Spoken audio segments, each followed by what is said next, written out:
My name is Juliet Carter. I'm 23 years old, and for 23 years, I lived like a servant in my own home. Every morning, my alarm went off at 5 a.m., not because I had school, not because I had a job, but because there were floors to scrub, dishes to wash, and meals to prepare. While I was on my knees cleaning the kitchen tiles, my brother, Ethan Carter, would still be asleep upstairs, stretched across his king-sized bed, curtains drawn, air conditioning humming softly around him. My parents raised us with one belief, a belief they repeated so often. It became truth in my mind. Some children are born to be cared for, and some are born to serve others. Then my mother would look at me and say, "You're the second kind, Juliet." I never questioned it. Not once. Not in 23 years. Until the day everything changed. It happened during my brother's wedding, right in the middle of a family photo. The bride's father, a man I had never met before, suddenly froze when he looked at me. His hand started trembling. His face went pale. Then he stepped forward, pulled me aside, and asked me something that shattered my entire world. "Do you know who your real mother is?" Before we go any further, take a moment to subscribe, but only if you believe in this truth. No one deserves to be treated as less than their true worth. And let me know where you're listening from and what the temperature is like there right now. I read every comment. Please note, this is a fictional story inspired by real-life situations that many people go through in silence. Some details have been enhanced with AI to make the story more vivid and emotionally engaging. I hope it leaves a lasting impression on you. Now, let me take you back to the morning of Ethan's wedding. The day I thought would be the worst day of my life. We lived in a large 2-story colonial house in Westchester County, New York, the kind of neighborhood where every lawn was perfectly trimmed. Every driveway held a luxury car, and every family looked flawless from the outside. Our neighbors were surgeons, corporate lawyers, investment executives from the street. The Carter family looked like perfection. From the inside, it was something else entirely. My bedroom wasn't really a bedroom. It was the basement. Cold concrete floors, no windows, a thin mattress that always smelled faintly of damp air and detergent. The furnace sat just a few feet from my head.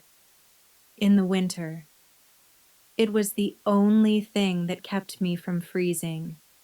In the summer, it turned the room into something unbearable. Thick, suffocating heat pressing against my skin. Every day followed the same routine. 5 a.m. alarm, 5:15. I was already upstairs, cleaning the kitchen counters, preheating the stove, taking eggs and bacon out of the stainless steel refrigerator. The kitchen island was imported Italian marble Calicotta gold. My mother loved to brag about it to her friends. I knew every single vein in that stone because I polished it every day. Around 7 a.m., my father, Victor Carter, would come downstairs, always the same way. Newspaper tucked under his arm, designer watch gleaming under the morning light. He'd sit in his leather chair near the breakfast table, never once looking at me. "Is it ready?" he would ask. "Yes, Mr. Carter." "The coffee tastes weak today. Fix it tomorrow." That was it. That was the extent of our conversations. 23 years, reduced to commands and corrections. I would place his breakfast on the table fine china. silver-rimmed plates, then step back into the kitchen because I was never allowed to sit with them. That table had 6 chairs.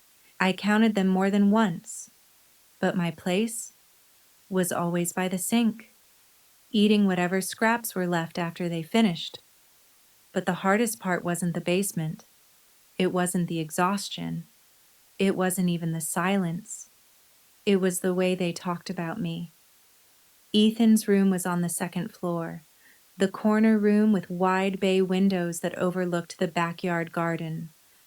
Sunlight poured into his space every morning, soft and golden, touching everything I never had. He had a massive flat-screen TV mounted on the wall, the latest gaming console, shelves lined with brand-new sneakers, and a walk-in closet that was bigger than the entire basement I slept in. He went to Crestwood Preparatory Academy. Tuition alone was over $50,000 a year. Lacrosse team, college track, a future that was already mapped out for him before he even graduated. As for me, I stayed home. She's homeschooled. My father would tell the neighbors whenever they asked. The truth was much simpler than that. No one ever taught me anything. I learned how to read from old magazines my mother, Eleanor Carter, threw away, pages about luxury homes, recipes, travel destinations I would never see. I would sit on the basement floor, sounding out words slowly, teaching myself one sentence at a time.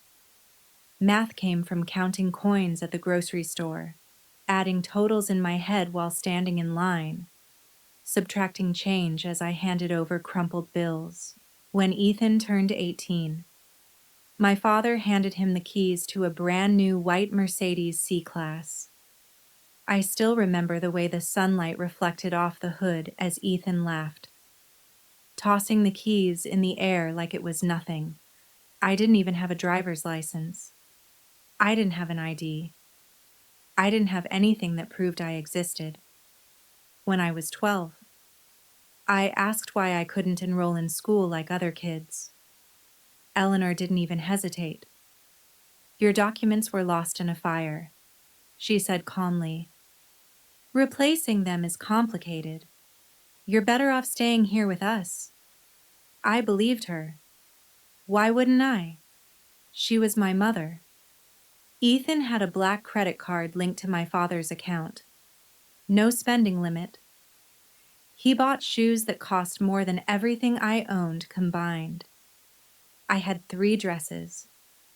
All of them were Eleanor's old ones, taken in at the waist, shortened at the hem to fit my smaller body. Every evening, the family sat down for dinner together. Ethan would talk about his classes, his friends, the parties he planned to go to over the weekend. My father would nod, proud and attentive.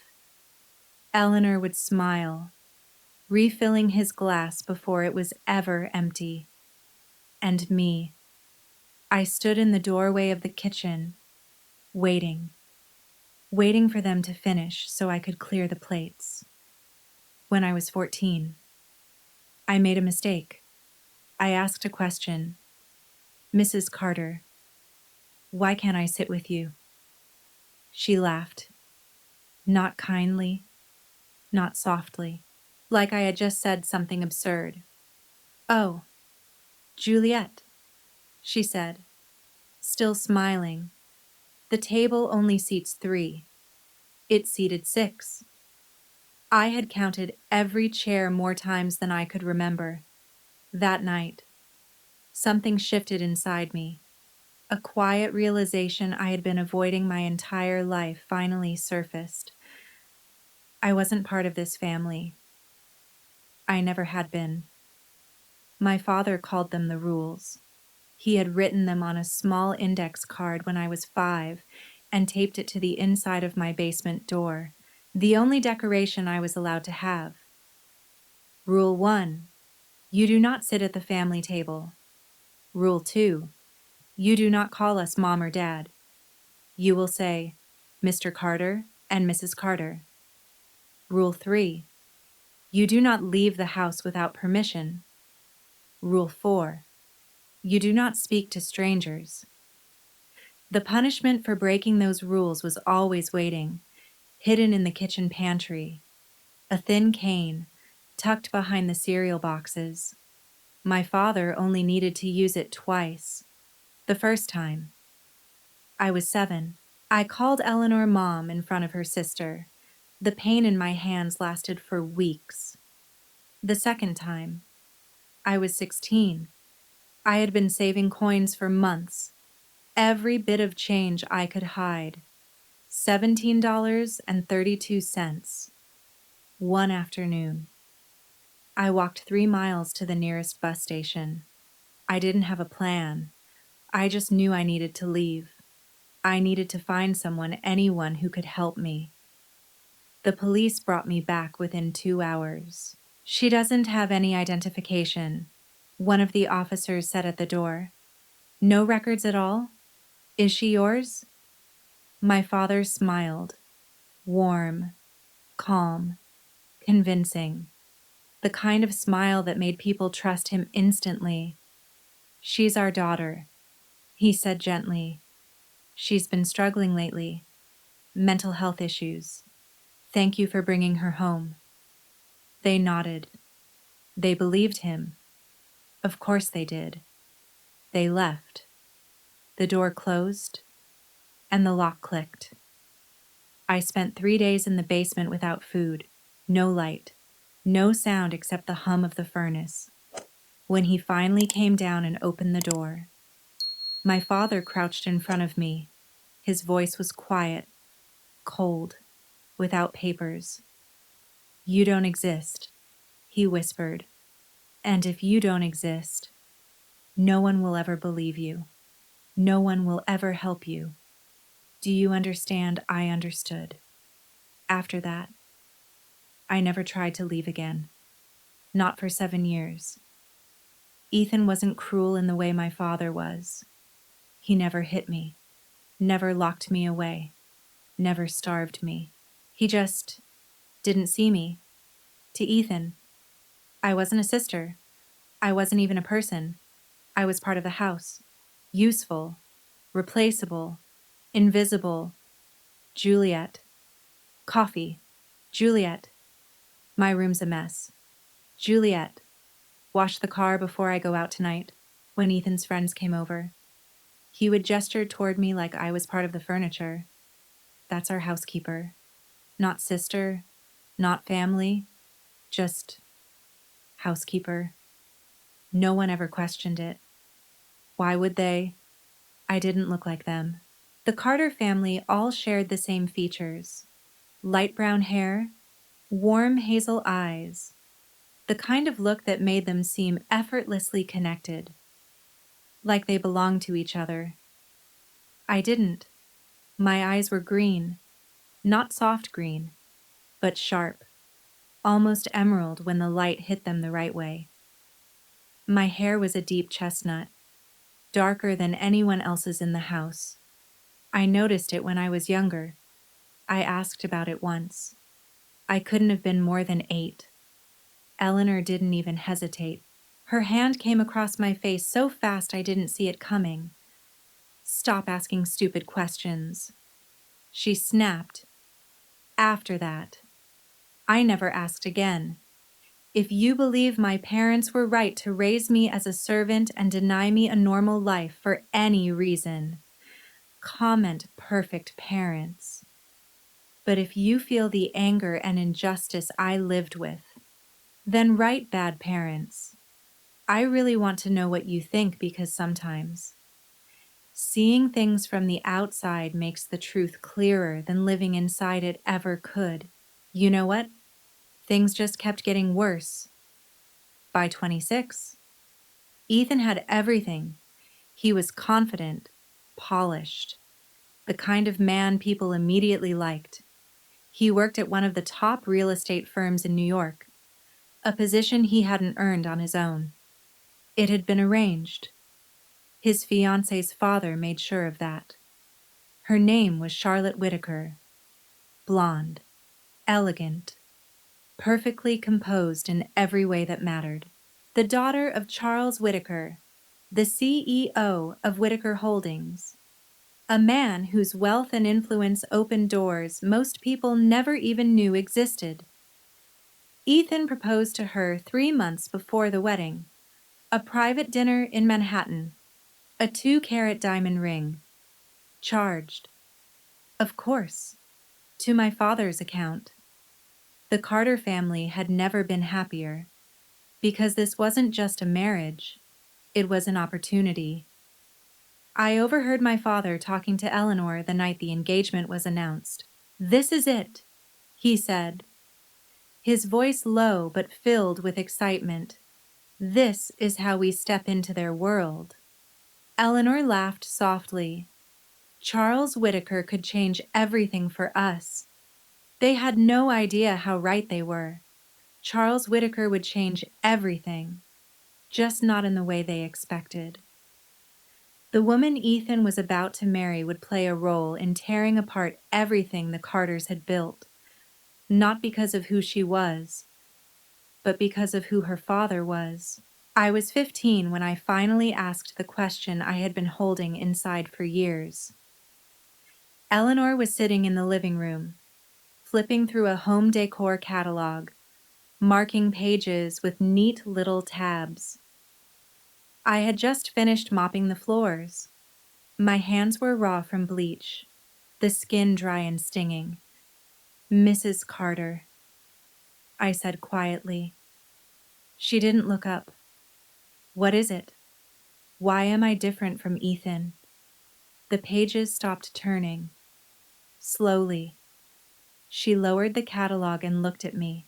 Her eyes were cold, flat, the kind of look that made you feel like you had already made a mistake. "Different," she repeated. My voice trembled, but I kept going. "Why does he go to school? Why does he sit at the table? Why do I have to?" "Because," she cut in sharply, her voice slicing through the room, "some children are born to be loved, and some are born to be useful." She stood, setting the catalog aside. "You are the second kind." "Juliet," she said, each word precise. "That is your purpose. That is your place." Then she turned away. Just like that, the conversation was over. That night, I sat alone in the basement, staring at my reflection in the small, cracked mirror above the utility sink. The only mirror I was allowed to have. I studied my face, the shape of my eyes, the color, the lines that didn't match theirs. I looked like a stranger in my own life, but I stopped questioning it, because questioning only brought pain. Eleanor was right. I told myself that over and over again. Some people are born to serve. I was one of them. Fighting it would only make things worse. So for the next 8 years, I didn't fight. I woke up at 5. I cleaned. I cooked. I stayed invisible. And I told myself this was what I deserved. This was my life. Until Ethan's wedding. Until the man who looked at my face and saw someone else entirely. I didn't know it then. But in less than 24 hours, every lie I had ever believed would begin to fall apart. The wedding announcement came 6 months before the ceremony. Ethan Carter and Charlotte Whitaker. The venue was a luxury hotel in White Plains. 200 guests, a live orchestra, a 5-tier cake flown in from Manhattan. The total cost was over $200,000, paid entirely by Charles Whitaker. My father had never been so proud. For weeks, he moved through the house like a man who had already won, like everything he had ever wanted. was finally within reach. "This is the biggest day of our lives," my father kept saying, his voice filled with excitement I had never heard directed at me. "The Whitakers are old money, generations of influence. We need to make a flawless impression."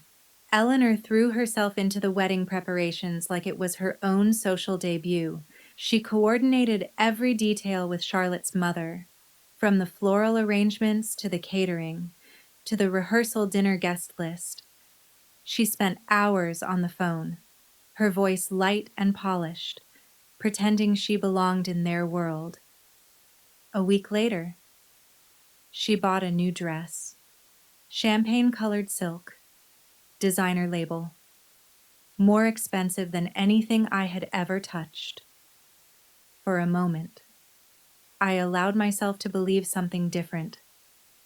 I had spent 6 months helping prepare for the wedding, addressing invitations, organizing RSVP cards, picking up dry cleaning, running errands across town without ever being seen. I even practiced walking in heels late at night in the basement, careful not to make noise, imagining what it would feel like to stand beside Charlotte in a soft lavender dress. I thought maybe, just this once, I would be included.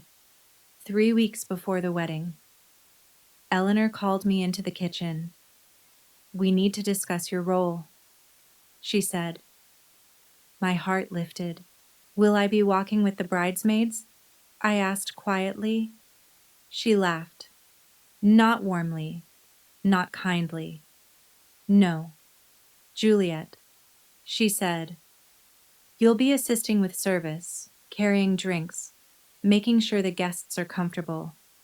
The words settled over me like cold water. "You mean working the wedding?" "It's not working," she replied smoothly. "It's helping." Her smile was practiced, controlled. "You know how you are," she continued. "Awkward, clumsy. If you stood up there in front of the Whitakers, people would start asking questions. Is that what you want to embarrass Ethan on the most important day of his life?" I shook my head. I didn't trust my voice.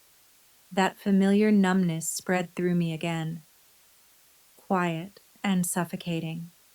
Later that evening, the invitations arrived. Thick, elegant paper with embossed gold lettering. Each one perfect. Each one deliberate. I searched through every card, every single one. My name wasn't there. Not under family, not under guests, not anywhere. The rehearsal dinner took place at an exclusive country club overlooking rolling green lawns and a private golf course. Everything was polished.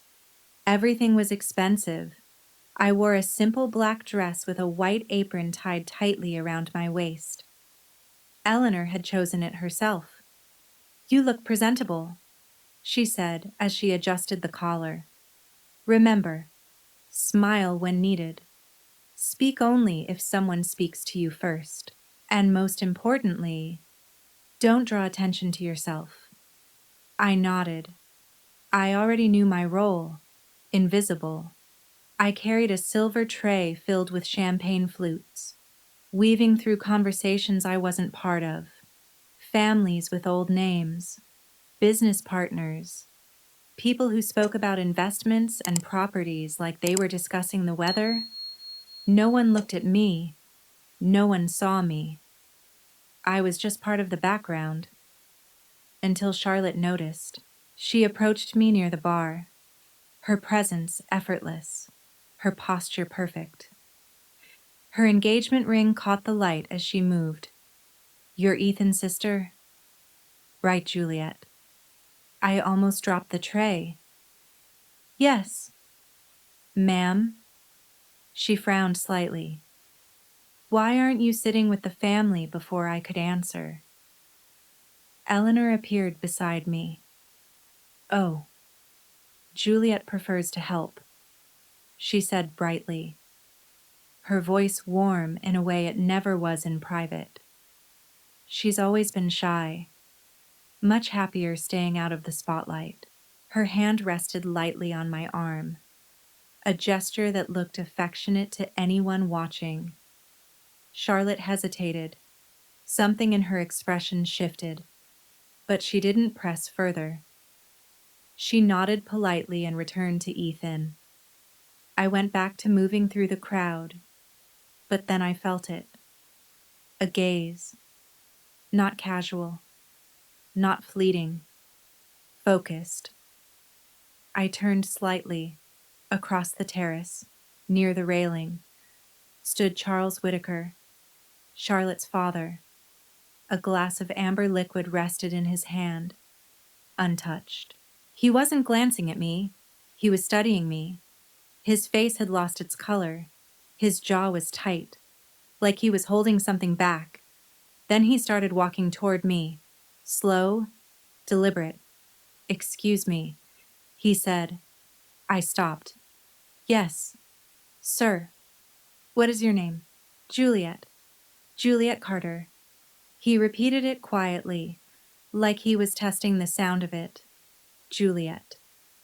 There was something in his voice I couldn't understand. Then he looked directly into my eyes, and everything about him changed. "Do you know," he said slowly, "who your birth mother is?" The question didn't make sense. I'm sorry." He stared at me for a long moment, something unreadable flickering behind his eyes. Then suddenly, without another word, he turned and walked away. I watched him cross the terrace, pulling his phone from his pocket, already speaking urgently to someone on the other end. And for the first time in my life, someone had looked at me like I mattered. Eleanor watched Charles Whitaker walk away, her smile still fixed in place. But her fingers tightened around the stem of her champagne glass until her knuckles turned pale. For a brief moment, something cracked beneath her polished expression. Not anger, not irritation, something closer to fear. The night before the wedding, I sat alone in the basement, upstairs. The house was alive. Laughter echoed through the walls. Glasses clinked.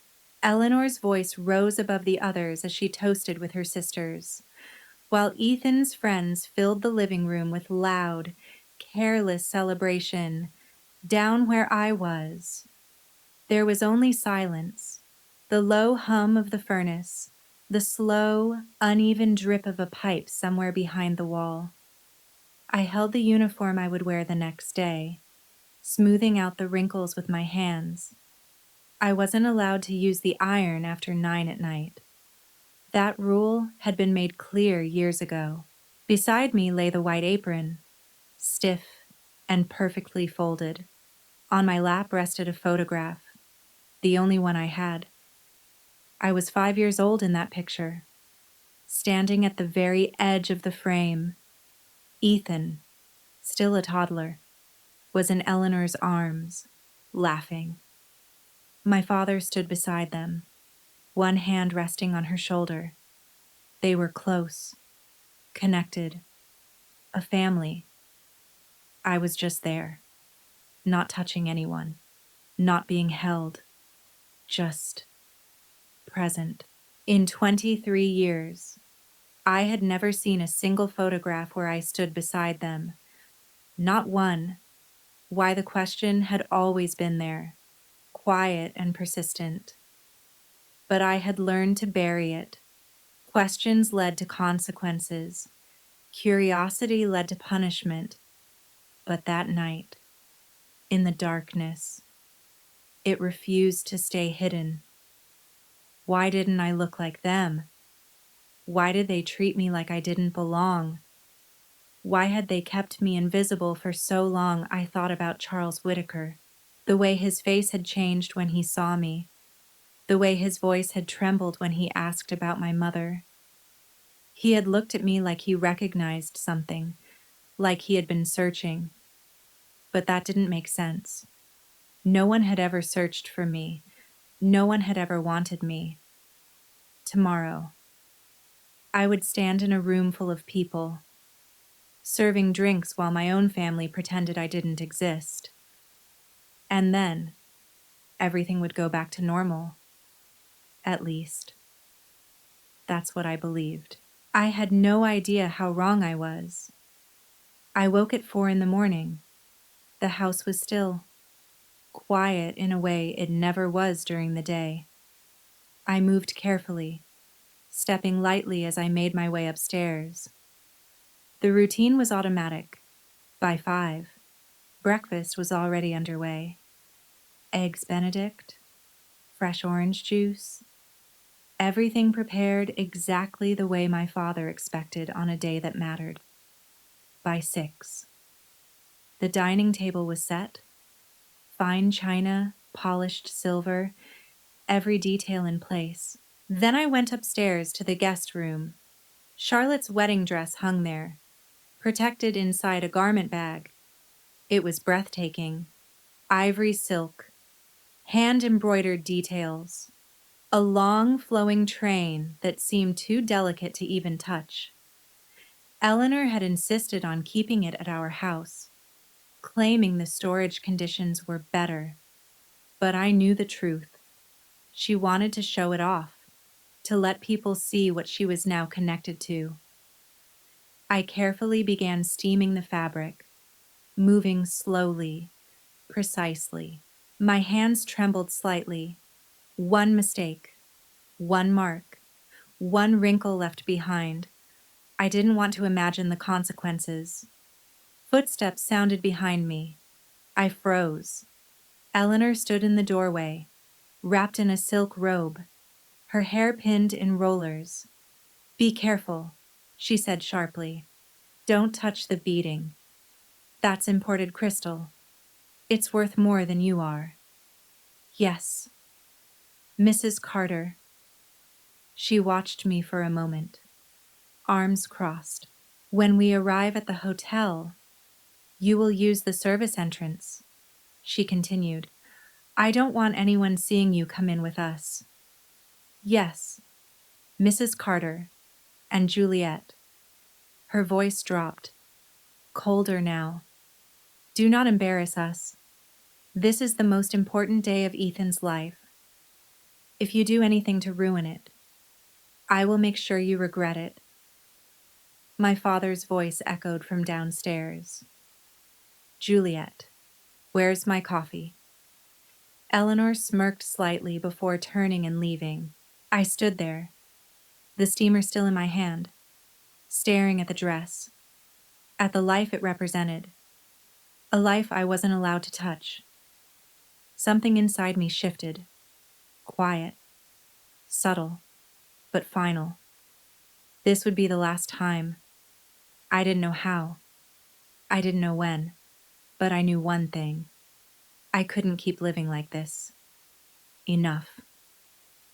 The ballroom at the Grand Regency Hotel looked like something out of a dream. Crystal chandeliers hung from towering ceilings, scattering light across polished floors. White roses covered every surface, arranged in perfect symmetry along the aisle, the stage, the towering arch where vows would soon be spoken. Everything was flawless. Everything was beautiful, and none of it belonged to me.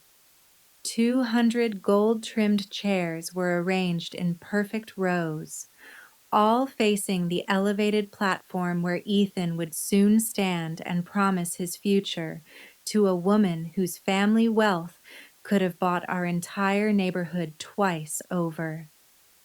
I didn't enter through the front. I came in through the service entrance.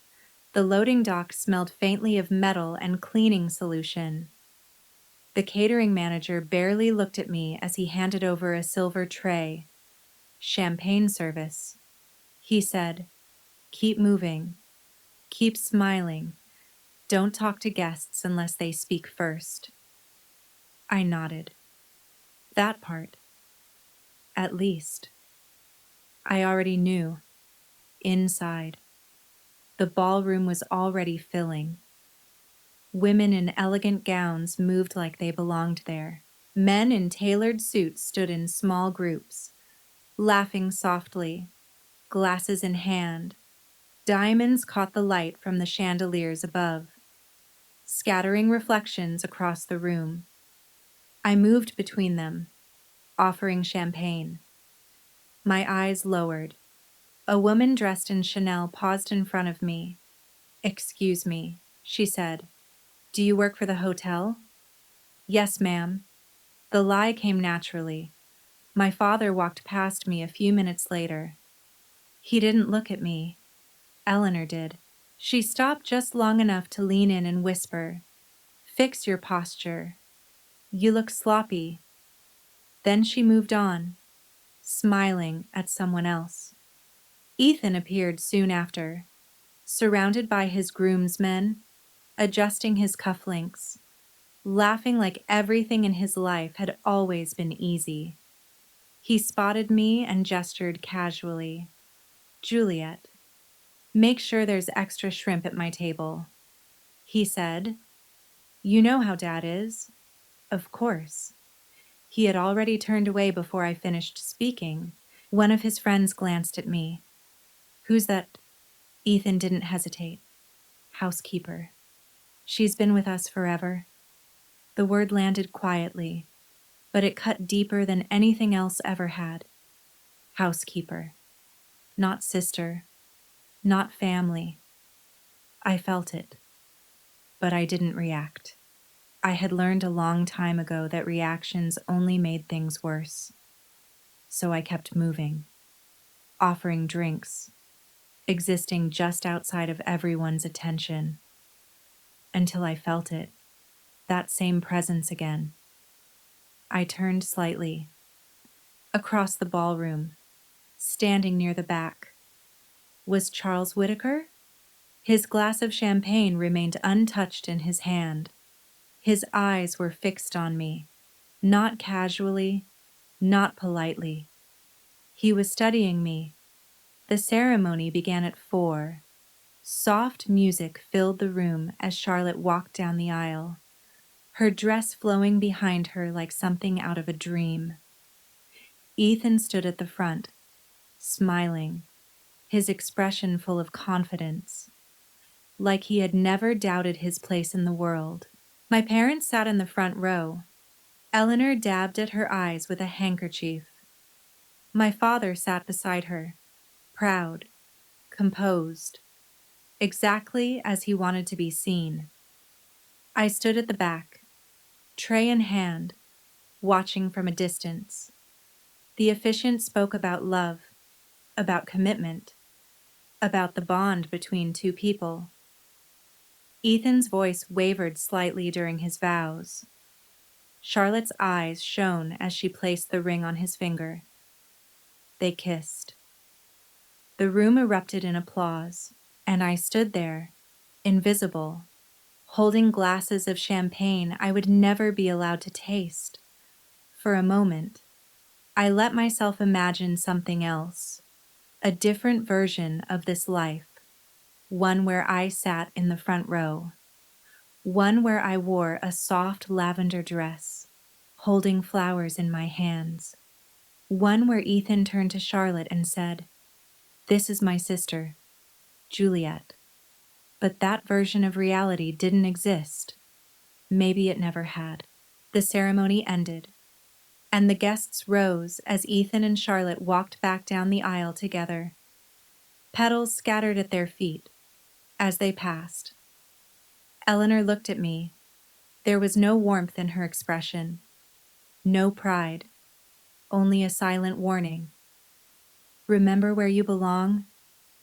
I lowered my eyes, and then I felt it again. That gaze. Charles Whitaker stood near the back, unmoving. He hadn't clapped. He hadn't smiled. He hadn't looked away from me for the entire ceremony. I didn't understand it, but something unfamiliar stirred inside my chest. Something I hadn't felt in years. Hope. And I didn't know what to do with it. If you've made it this far, then maybe you understand why I'm telling this story. Maybe you know what it feels like to live inside a family that never truly sees you, to give everything and still be treated like you don't belong. So let me ask you something. Have you ever had to serve someone who refused to even acknowledge you as family? If you have, tell me. I want to know I wasn't the only one. And if this story feels familiar, stay with me, because what happened next changed everything I thought I knew about myself. The reception began with champagne toasts and soft jazz drifting through the ballroom. I moved quietly between tables, refilling glasses, clearing plates, doing what I had always done. I was assigned to the Whitaker family table. Charlotte's mother gave me a polite smile as I poured her water. Her relatives spoke casually about summer homes and private clubs, conversations that felt like another world entirely. At the head of the table sat Charles Whitaker. He barely touched his food, but every time I came close, I felt his eyes on me. It wasn't uncomfortable, not cold, not threatening, just intense, unsettling in a way I couldn't explain. When I reached to take his plate, his hand suddenly caught my wrist, gentle, but firm. "I'm sorry," he said quietly. "I need to ask you something." "Yes, sir. Your name is Juliet." "Yes, Juliet Carter." "Yes, sir." His grip loosened, but his hand trembled slightly. "Do you know who your mother is? Your real mother?" The question again, the same one from the night before. "I live with Mr. and Mrs. Carter," I said carefully. "They've raised me since I was a child." Something changed in his expression, something deep and immediate, pain or recognition. "I see," he murmured. Then he stood abruptly and walked away. I watched him step out onto the terrace, already pulling out his phone. Through the glass, I could see him pacing, speaking quickly, urgently. Charlotte noticed. "Is my dad okay?" she asked.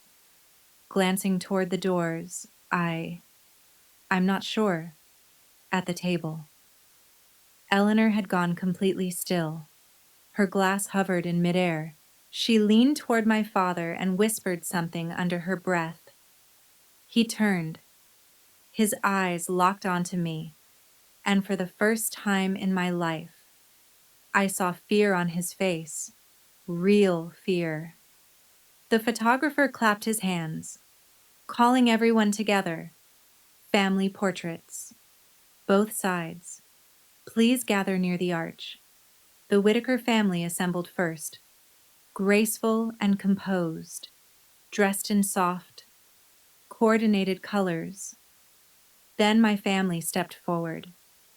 My father adjusted his tie. Eleanor smoothed her dress. Ethan wrapped an arm around Charlotte, smiling for the cameras. I stayed where I was, at the edge, holding my tray. The photographer scanned the group, then frowned slightly. "And her?" he asked, pointing at me. "Is she family? Silence?" My father's smile tightened. Eleanor looked down. Ethan said nothing. Then Charles Whitaker's voice cut through the moment. "Yes, she is." Every head turned. "Juliet," he said, his tone calm but firm. "Come stand with us." I froze. "Sir, you heard me." I slowly set the tray down. My legs felt unsteady as I walked toward them. My father's face had turned red. His jaw clenched tight.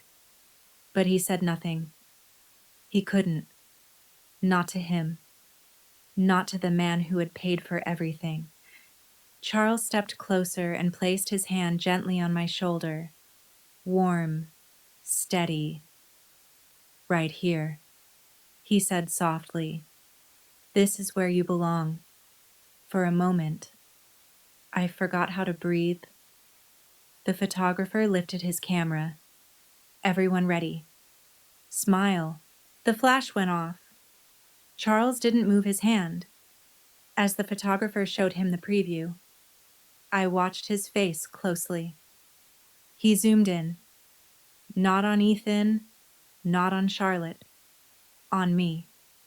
And as he stared at the image, his eyes filled with tears. Those eyes. He whispered under his breath. That jaw. My God. Charles Whitaker pulled out his phone again and stepped away. Already dialing. I caught only pieces of what he said. It's her. I'm certain. Get the file, the 2003 case, and prepare a DNA kit tonight. My heart stopped. I didn't understand what I had just heard, but something about it felt too big, too real to ignore. Before I could think further, a hand gripped my arm. Hard. My father. He dragged me away from the ballroom, through a service corridor and into a narrow hallway lined with stacked crates of champagne. The music and laughter faded behind us, replaced by silence. What did you tell him? He demanded. His face inches from mine, breath sharp with alcohol. Nothing, I said quickly. I swear. I didn't say anything. Don't lie to me. His grip tightened, pain shooting up my arm. Why is Whitaker asking about your mother? I don't know, I whispered. He just asked, and I told him I live with you. He shoved me back against the wall. The crates rattled behind me. Listen carefully. He hissed. If you say anything to anyone about this family, I will throw you out. No money, no clothes, nothing. You'll be on the street within a week. Do you understand? I nodded. Of course I understood. I always had. Footsteps echoed down the hallway. Eleanor appeared, her heels sharp against the concrete floor. What's going on?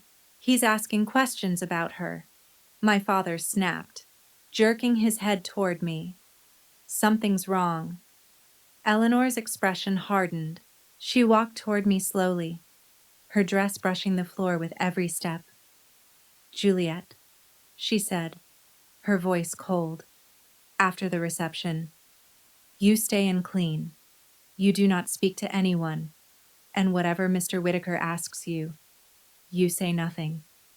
She paused, her eyes locking onto mine. We are your family. We took you in. Without us, you would be nothing. Her smile returned, polished and empty. Now go back in there, and don't embarrass us again. They left. Just like that. I stood there alone, shaking, surrounded by crates and silence. My father's words echoed in my head. Without papers, you don't exist. But Charles Whitaker, he acted like I did exist, like I was someone. The question was, who? I walked back into the ballroom in a daze. The music had changed. The band was playing something softer now as couples moved across the dance floor. Ethan and Charlotte stood at the center, close together, smiling like nothing in the world could touch them. At the family table, my parents laughed with guests, playing their roles perfectly, like nothing had happened, like I didn't matter. I picked up my tray again and continued moving through the room, but my hands wouldn't stop trembling. My father was right. Without documents, without proof, I was no one.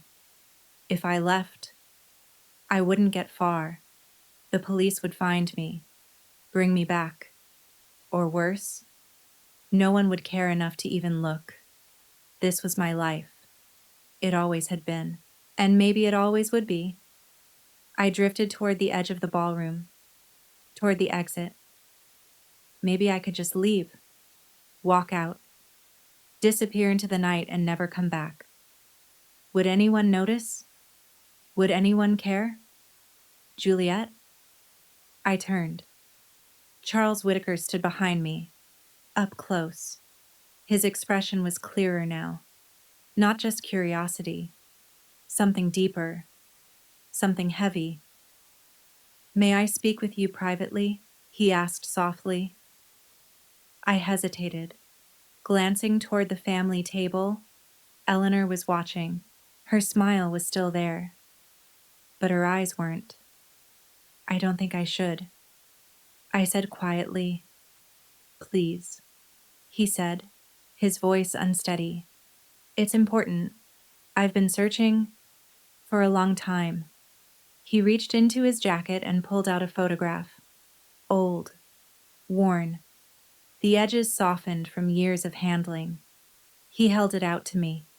A young woman held an infant in her arms.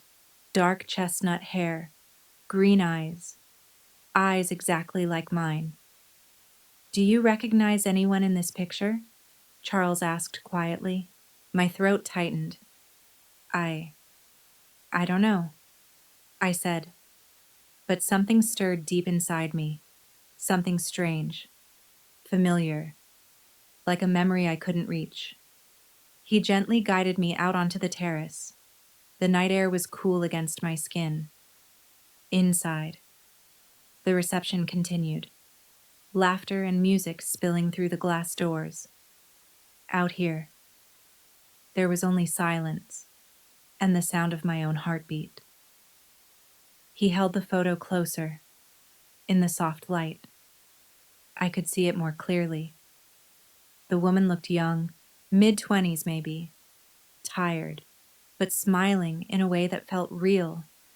The baby in her arms was wrapped in a pale blanket, tiny and peaceful. This is my sister, Eleanor Whitaker, he said, and the baby is her daughter, Juliet Ashford Whitaker. I stared at him. I don't understand. 23 years ago, he continued, voice unsteady. My sister's baby was taken from a hospital in California, stolen from the nursery in the middle of the night. He swallowed hard. She spent 5 years searching, hired investigators, worked with the FBI. She never stopped believing her daughter was alive. His voice broke. She died before her child was found. The doctors said it was heart failure, but we all knew it was grief. I'm sorry, I whispered, but I don't see what that has to do with me. He turned fully toward me. The baby's name was Juliet. He said softly, she had green eyes, rare in our family. Only my sister had them. And now you. His gaze moved over my face. That nose, that jaw, the shape of your mouth. It's the same.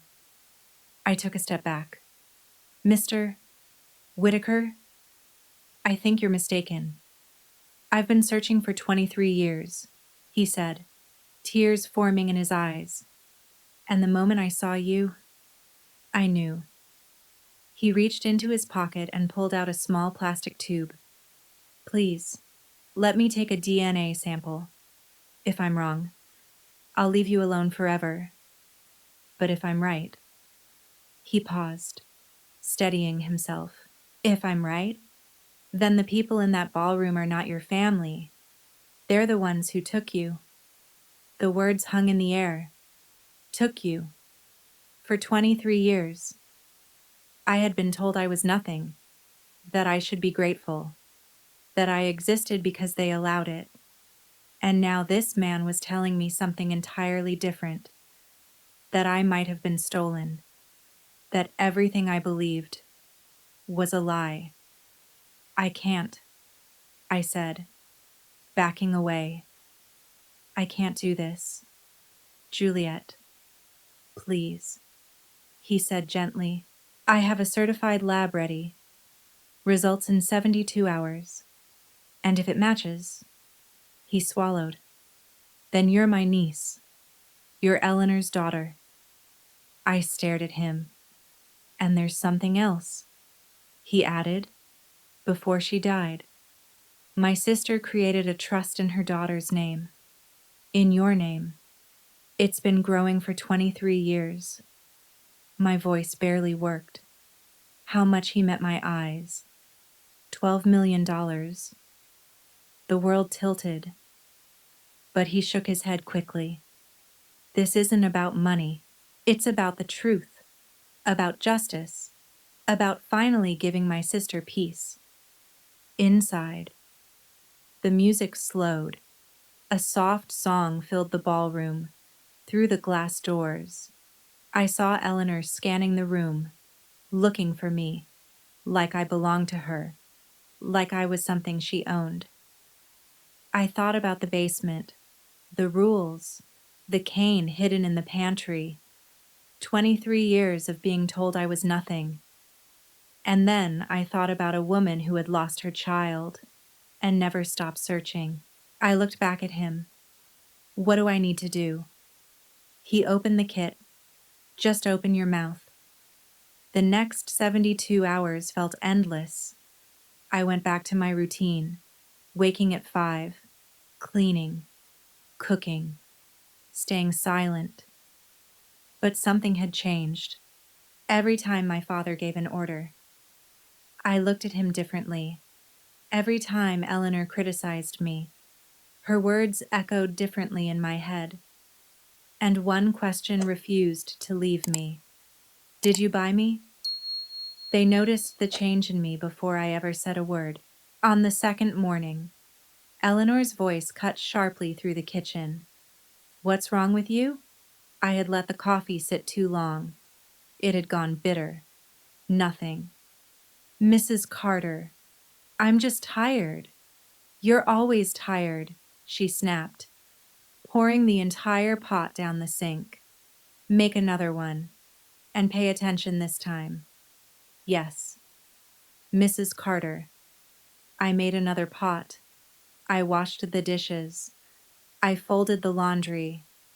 I did everything exactly the same, but nothing felt the same anymore. In the pocket of my dress, I carried the small piece of paper Charles Whitaker had given me, his number, written in blue ink, folded carefully so no one would find it.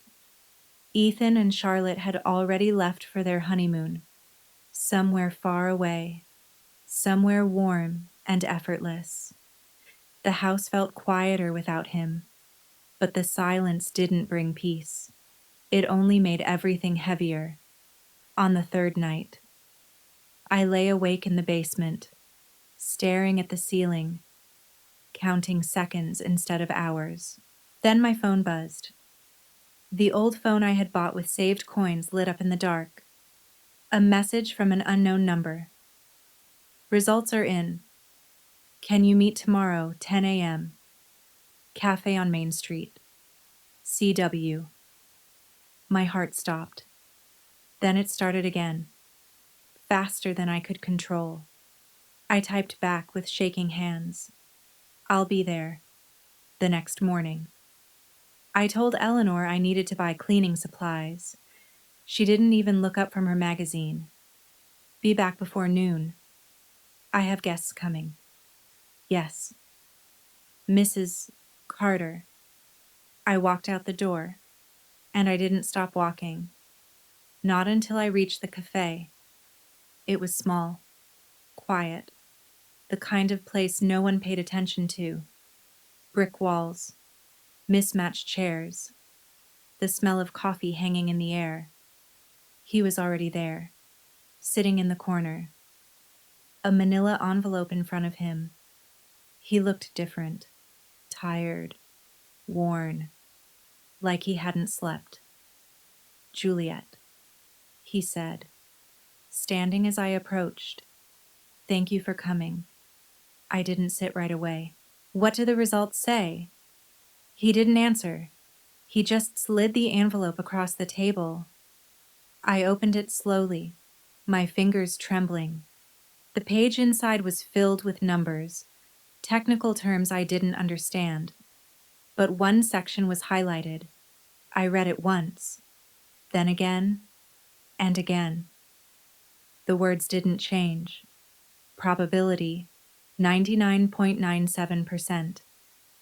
Conclusion: the tested individual, Juliet Carter, is the biological daughter of Eleanor Ashford Whitaker. My vision blurred. "You're my niece?" Charles said softly. "You're Eleanor's daughter. Your name is Juliet Ashford Whitaker." The room felt like it was tilting. I gripped the edge of the table to steady myself. "This is real," I whispered. "It's real." He reached across the table and placed his hand over mine. "I've already contacted federal investigators. The case from 2003 is being reopened." I stared at him. "What happens now?" His expression hardened. "If Victor and Eleanor Carter obtained you illegally, if they bought you from traffickers, they will be prosecuted." The word felt unfamiliar. "Prosecuted federal charges." He said, "Human trafficking, fraud, child endangerment. They could face decades in prison." I leaned back slowly, the report still in my hands. 23 years. 23 years of being told I was nothing, that I should be grateful, that I was born to serve, and none of it was true. I wasn't unwanted. I wasn't worthless. I had a family, a real one, a mother who had loved me so deeply. She never stopped searching. And now the truth was finally here. Everything I thought I knew had shattered in just 72 hours. For the first time in my life, I had a choice. I could walk away, disappear, start over somewhere new and never look back. Or I could stay and make them answer for everything they had done. What would you do in my place? Would you walk away or make them face the truth? Tell me in the comments. I really want to know. And if you're still here, stay with me, because what happened next changed everything. 1 week later, everything was set in motion. Charles Whitaker invited the Carter family to his estate in Greenwich, a massive property, 12 bedrooms, sprawling gardens, iron gates that opened into a world my parents had only ever dreamed of entering. The official reason was simple: business, an opportunity for Ethan. My father was ecstatic the moment the invitation arrived. "This is it," he said at dinner, barely able to contain his excitement. "This is how we move up." I knew this marriage would pay off. Eleanor spent days preparing. New outfit, perfect hair, every detail polished. Ethan and Charlotte even cut their honeymoon short to attend. No one suspected anything. Of course, I was told to come as well, to help serve, Eleanor said, as if it were obvious. I didn't argue. When we arrived, my father let out a low whistle as he stepped out of the car. "This place must be worth millions." "More than that," Eleanor replied softly, her eyes shining. We were led inside. The house felt less like a home and more like a museum. High ceilings, oil paintings, antique furniture placed with careful precision. Charles greeted us warmly. A handshake for my father, a polite kiss on the cheek for Eleanor. "Make yourselves comfortable," he said. "Ethan and Charlotte will be here shortly." I stayed near the doorway, silent, watching. And that's when I noticed them. A man in a gray suit standing just beyond the next room. A woman seated nearby. a folder resting on her lap. Still, observant, waiting. Charles glanced at me and gave the smallest nod. Everything was ready. My parents just didn't know it yet. Tea was brought in, served in delicate china. Eleanor accepted her cup gracefully, playing her role perfectly. "This is a beautiful home," she said, truly stunning. Charles smiled politely, then sat down. "There's something I'd like to discuss before Ethan arrives." My father leaned forward slightly. "Of course. It's about Juliet." Silence fell instantly. "My daughter," my father said carefully. Charles nodded. "She's been with your family for quite some time, hasn't she? Since she was a baby?" Eleanor answered quickly. "We adopted her, gave her everything, a home, stability. We've been very good to her." "Adopted?" Charles tilted his head slightly. "That's interesting." My father's fingers tightened around his cup. "What do you mean I had my attorneys check the records?" Charles continued calmly. "There is no adoption paperwork for anyone named Juliet Carter." The room went still.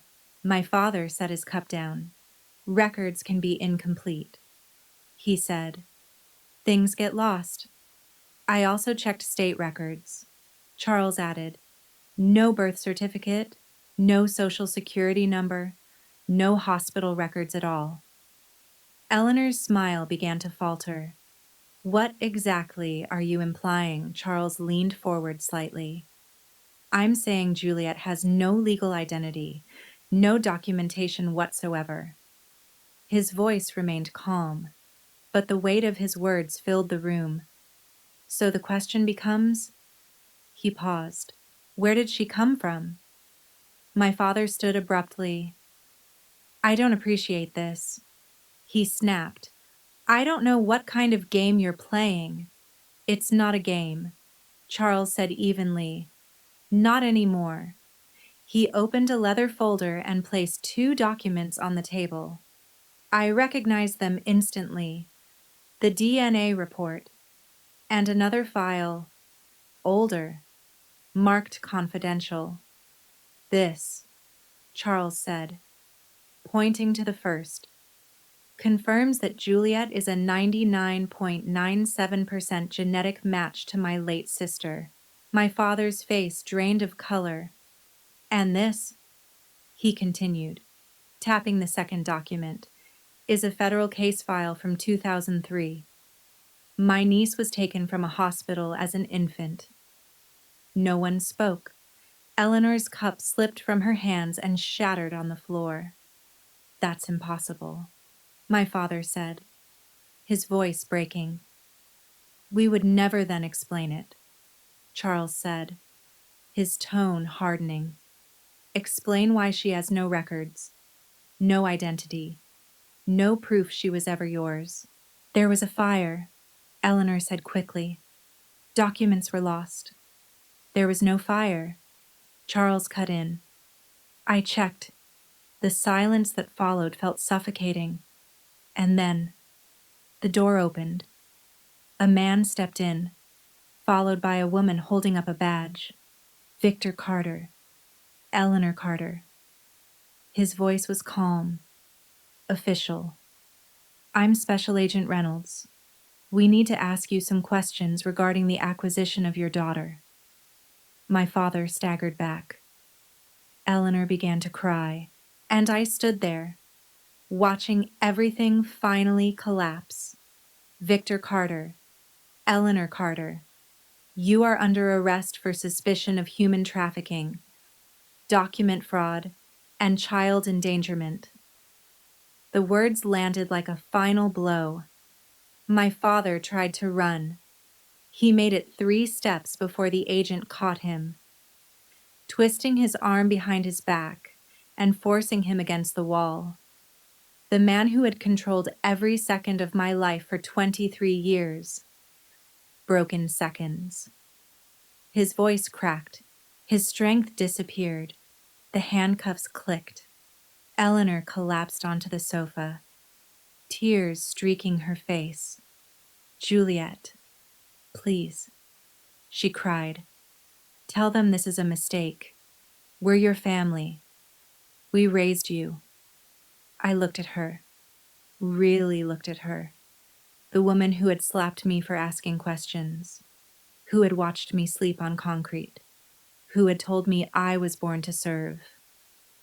"You raised me as a servant," I said quietly. "You never treated me like family. Not once." Her face crumpled. "We gave you everything, you gave me scraps." I cut in. "A mattress on a basement floor. You took my name, my childhood, my mother." My father laughed suddenly, bitter and sharp. "Don't pretend you didn't know." He snapped at Eleanor. "You knew exactly what we were doing." The room fell silent again. Then the front door opened. Ethan and Charlotte stepped inside, fresh from their honeymoon, still smiling, until they saw the agents, the handcuffs, the truth. "What's going on?"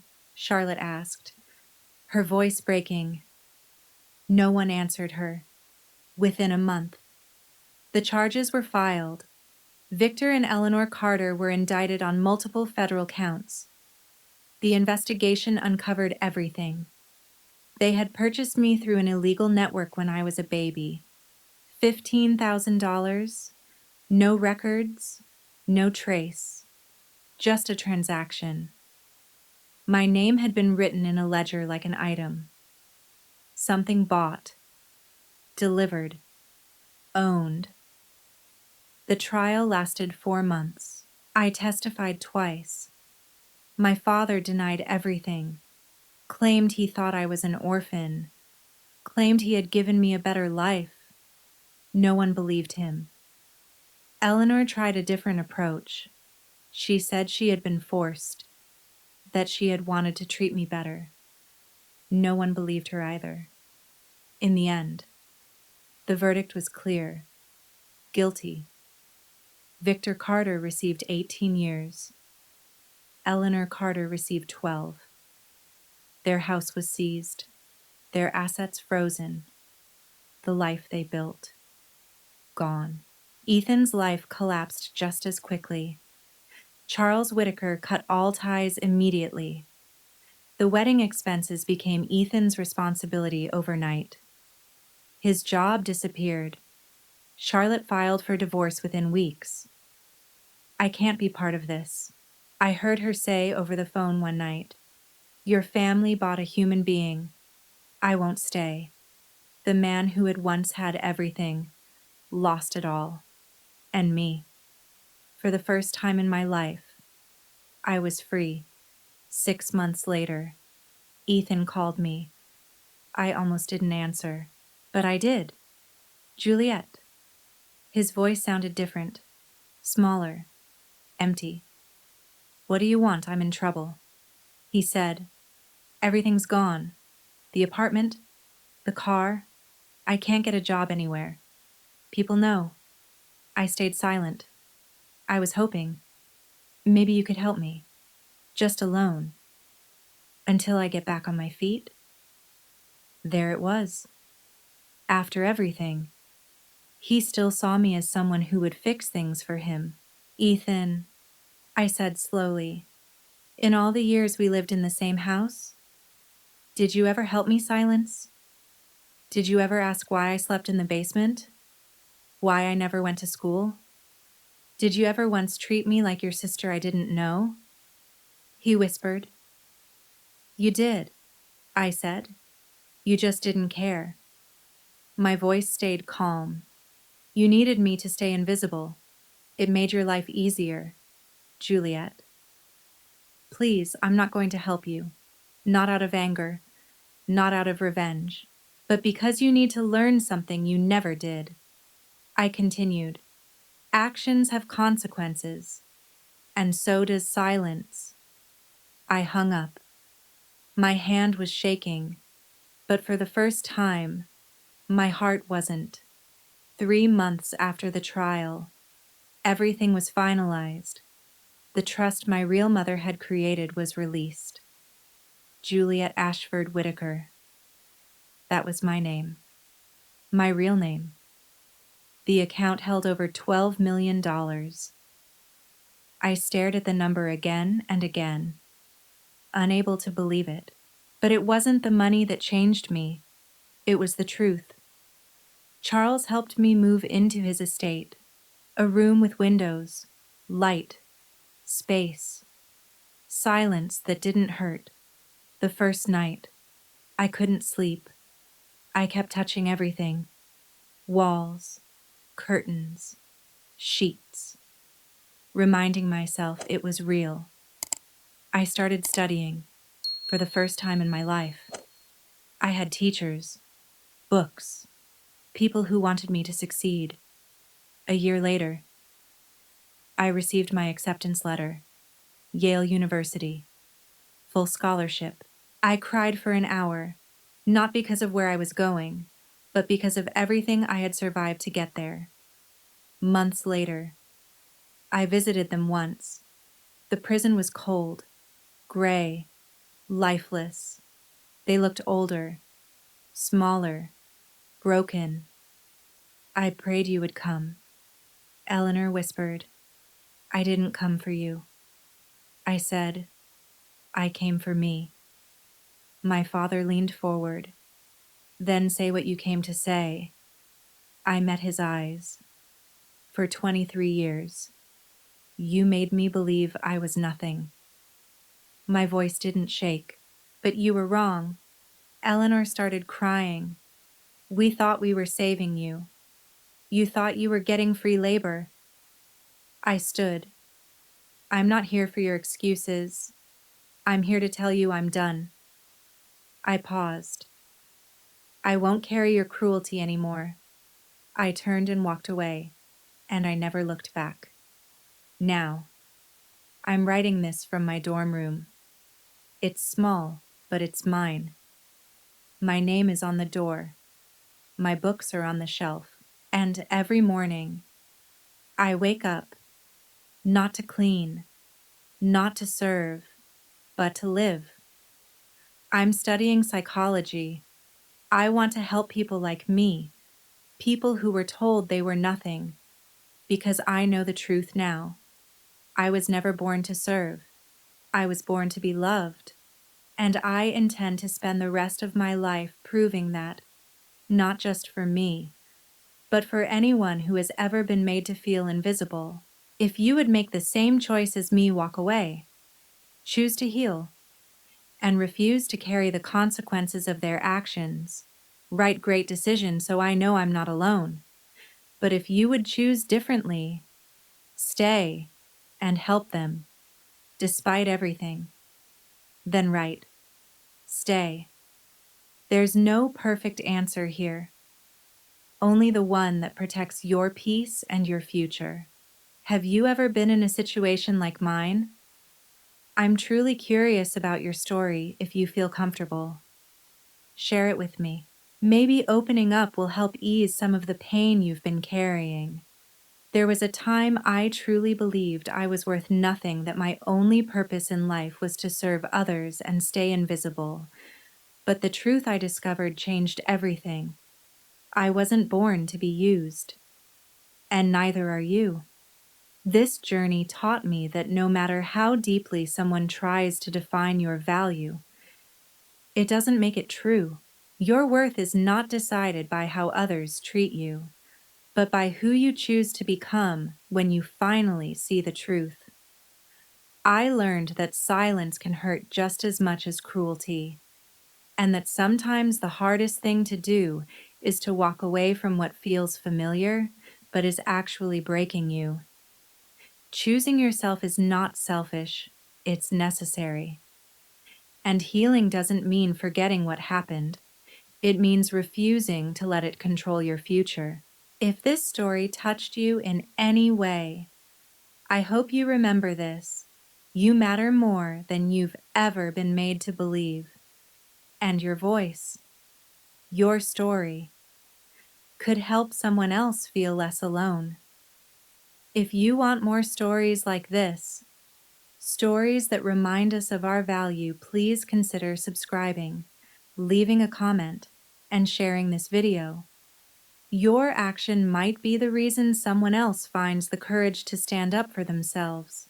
Thank you for being here, for listening, and for being part of a community that lifts each other up. I'll see you in the next story. Welcome to Family Confessions. Our stories go beyond entertainment, helping viewers recognize toxic behaviors, understand boundaries, and reflect on their relationships, while reinforcing self-worth and the strength to heal and move forward. Each video follows a structured workflow ensuring quality and value for our audience. Thank you for being here.